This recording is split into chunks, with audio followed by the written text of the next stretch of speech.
Sa likod ng makulay na mundo ng showbiz, may mga kwentong hindi naihahayag.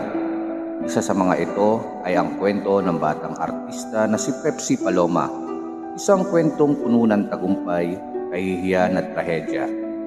Sino nga ba si Pepsi Paloma? At bakit hanggang ngayon buhay pa rin ang kanyang kwento sa ating alaala?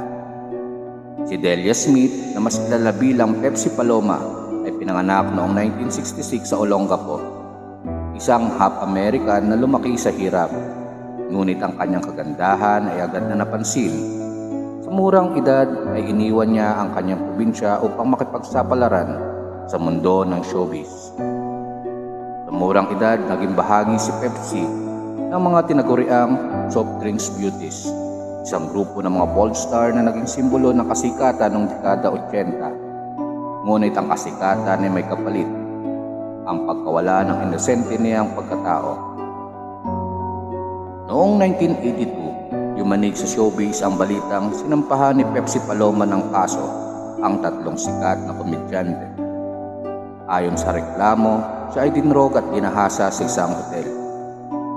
Ang tapang ni Pepsi ay hinangaan ng marami, ngunit sa isang lipunan na puno ng impluwensya at takot, mahirap ipaglaban ng hustisya. Sa kalaunan, pumirma si Pepsi ng affidavit of resistance matapos umano siyang maharap sa pressure mula sa makapangyarihan. 3 taon matapos ang kontrobersya, natagpuang patay si Pepsi sa kanyang apartment. Ayon sa pulisya, ito ay pagpapakamatay sanhi ng depresyon. Ngunit ang misteryo ng kanyang kamatayan ay nagdulot ng maraming haka-haka. Totoo ba siyang ay nagpakamatay? O may mas malalim na dahilan sa likod nito?